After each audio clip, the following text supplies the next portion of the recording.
to just talk about some organization of your home office. There's a lot of different things that you need to have organized in order to be efficient with your home office. So I have some slides that I'm going to go through and just talk about some general stuff that might help you with organizing your office. So I'm going to share my screen so that you can see the slides.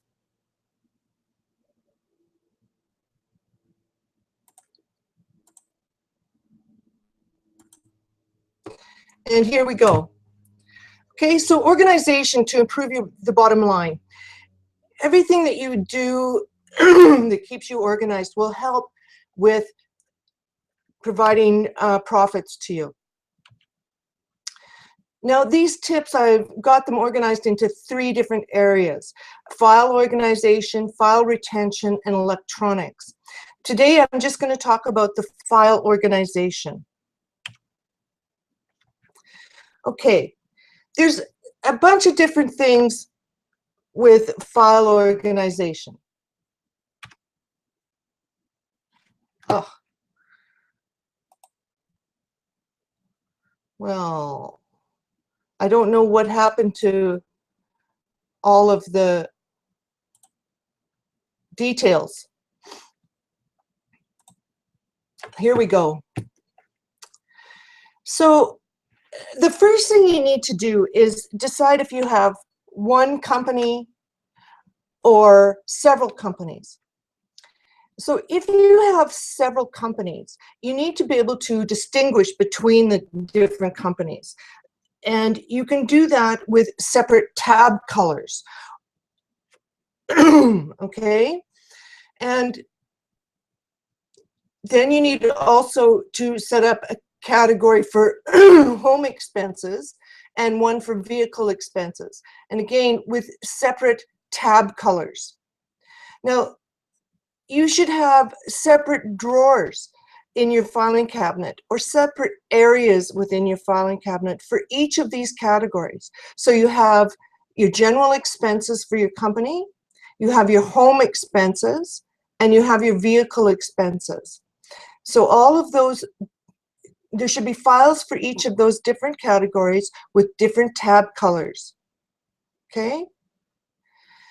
So then you can have different file folder colors for each subcategory.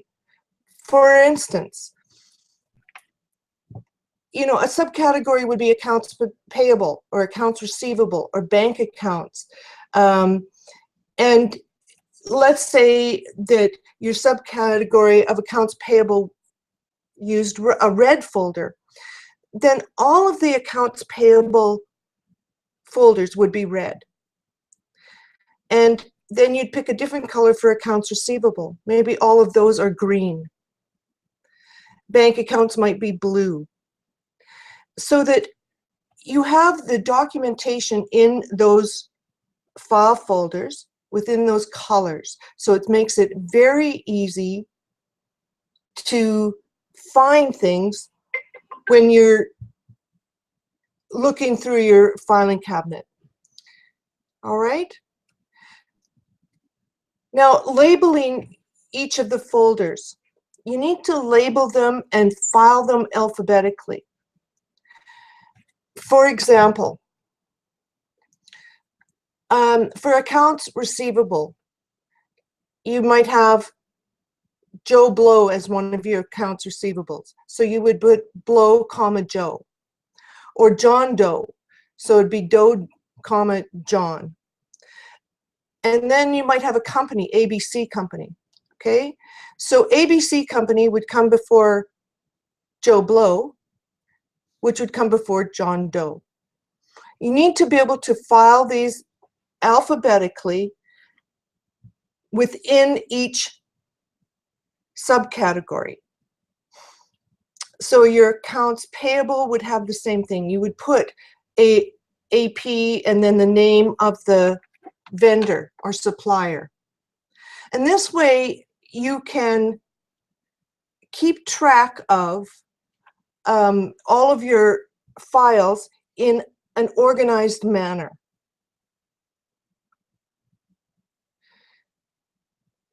So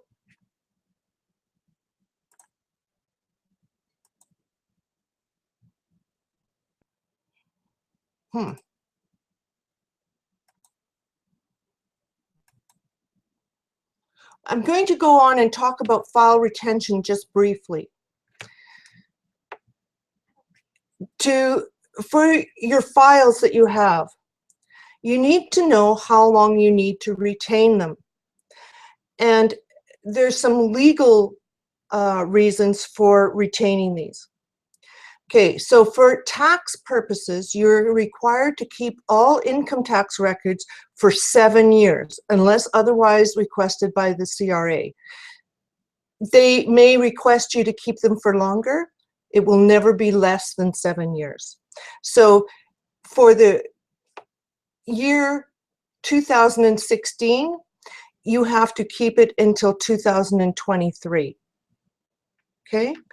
The documents for the tax returns includes all receipts, all payables, all your GST filings, all your general ledger, your financial statements, anything that you have included as a revenue or an expense in your income statement needs to be included. And the general rule is, when in doubt, keep the records and keep them in the year that they belong. Now, there are some things that should be permanent files. One of them is your incorporation documents. So those should be kept in a separate area of your filing cabinet, and they're permanent. You always have those. The second thing is the legal documents. If you have any legal documents, contracts that you've signed, you've been to a lawyer and had something drawn up, all of those legal documents need to be in the permanent files. Okay? And if you have any open-ended contracts, say you have a contract with a vendor that is open-ended, that doesn't have an end date on it, you need to keep that signed contract until such time that that contract ends. Okay? Now, we talked previously about different colors. Now, these permanent files should always have different colors as well. I recommend that you put them in a white folder and mark them that they're permanent files. Also, when you are finished with a year end and you're packaging up all of the documents that belong to that year and filing them together in a safe place, make sure that you write on there the date that they can be deleted or thrown away. That way you don't have to start figuring it out every time you look at these when you can get rid of any of the tax stuff. So make sure that you write it on the files before you put them into permanent storage. Okay, that's about all that I have. I'm going to go back. I'm going to stop sharing. So, and sort of an overall suggestion to you is, make sure that you've got the colors sorted out before you start, so that you're aware ahead of time what colors you're going to use for what kind of files, and have them organized in your filing cabinet so that they're easy to find. Now, if you have any questions, please feel free to put a comment on my Facebook page, and I will certainly answer the questions. Now, I have one other thing to sort of go over, and I've decided to have a referral program. So if you refer 2 or more people to come to my website and my live streaming, you will get access to this document for starting a business. And what it has in there is all the different things that you need to do from an accounting perspective and a CRA perspective. And in it is all the links to all the websites that you can go to get this information. Now, it's an extensive document. It's several pages long. And so if you refer 2 people, you will have access to that document. So I hope that you take advantage of that. And I will be talking about these different things in the next series of videos. Now, the document that I have prepared is really a guide to help with people who are starting a business.